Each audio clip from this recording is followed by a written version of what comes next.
Sir కాళేశ్వరంపై Congress వ్యూహం ఏంటి sir? అంటే కాంగ్రెస్ వ్యూహమే ఉంటుందని మీరు కాంగ్రెస్ వాళ్ళు అడగాలి, నన్ను అడిగితే నేను ఎట్లా చెప్పగలుగుతాను? వాళ్ళ వ్యూహాన్ని నేను ఊహించలేవు ఇప్పుడు కూడా.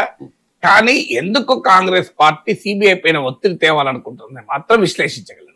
సిబిఐ కోర్టులో పెట్టిన తర్వాత ఇప్పుడు బీజేపీలో నోట్లో పచ్చి వీళ్ళ క్యాబినెట్ అయింది. నిన్నదాకా ఏమన్నారు?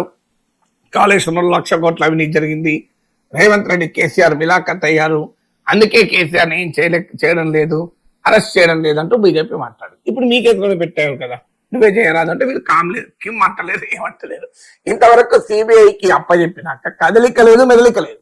అదే అరవింద్ కేజ్రీవాల్ అయితే ఎట్లా కదులుతుంది చూసాం, మనం మనీష్ సిసోడియా అయితే ఎట్లా కదులుతుంది చూసాం, మీకు ఐపాక్ తృణమూల్ కాంగ్రెస్ ఐపాక్ మీద ఎట్లా కదిలిందో చూసాం, భారతదేశంలో హేమంత్ సరేన్ పైన ఎలా కదిలిందో చూసాం. కానీ ఎందుకు కేసీఆర్ విషయంలో సిబిఐ కదలదు? తెలుగు రాష్ట్రాల్లోనే సిబిఐ కదలదు, జగన్ పట్ల కదలదు, కేసీఆర్ పట్ల కదలదు. ఎందుకు కదలదు అంటే ఎవరికైనా అనుమానం రాకపోదా?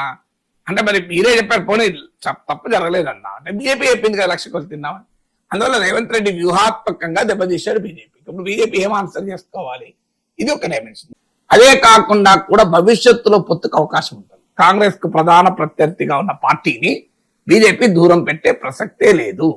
యాజ్ ఆఫ్ టుడే కేసీఆర్ పట్ల వ్యతిరేకత ఉంది కనుక లాస్ట్ అసెంబ్లీ ఎన్నికల్లో అది వ్యక్తమైంది కనుక బీజేపీ కలవడం లేదు. కానీ రేపు కలవదా? మీరు ఆల్రెడీ ఒక బీజేపీ ఎమ్మెల్యే మొదలు పెట్టాడు కదా, కలిస్తే బీఆర్ఎస్ తోని అని.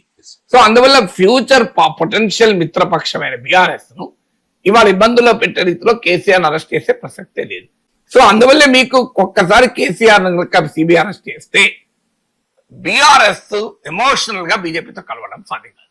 సో అందువల్ల బీజేపీ ఏమీ చేయదు. ఇది రేవంత్ రెడ్డికి బాగా తెలుసు, నాకే తెలుసు అప్పుడు రేవంత్ రెడ్డి తెలుసు. సో అందువల్ల సిబిఐ పైన ఒత్తిడి చేస్తారు. ఎందుకంటే సిబిఐ ముట్టుకోదు కేసీఆర్ ను. ముట్టుకుంటే దేని మీద గతంలో సహారా కేసు అని, ఆ కేసు అని, ఈ కేసు అని, ఎలుగుబంటి కేసు అని ఇవన్నీ ఏవేవో అన్నారు కదా, ఎలుగుబంటి అని, ఇంటి పేరు ఎలుగుబంటి అనుకుంటా. సో వాళ్ళ ఏం జరిగింది? ఏమైనా అయిందా? ఏమీ కాదు. సిబిఐ కేసీఆర్ ముట్టుకోదు, జగన్ ముట్టుకోదు, మీరు చూస్తుండండి. సో అందువల్ల మీకు బీఆర్ఎస్ బీజేపీ రాజకీయ వ్యూహంలో భాగం సిబిఐ కదలకపోవడము, అది రేవంత్ రెడ్డికి చాలా బాగా తెలుసు. అందుకే తీసుకెళ్లి సిబిఐ చేతిలో పెట్టి సిబిఐ పైన ఒత్తిడి తెచ్చి సిబిఐ భుజాల మీద తుపాకీ పెట్టి బీజేపీని కాలుస్తూ ఉంటాడు రేవంత్.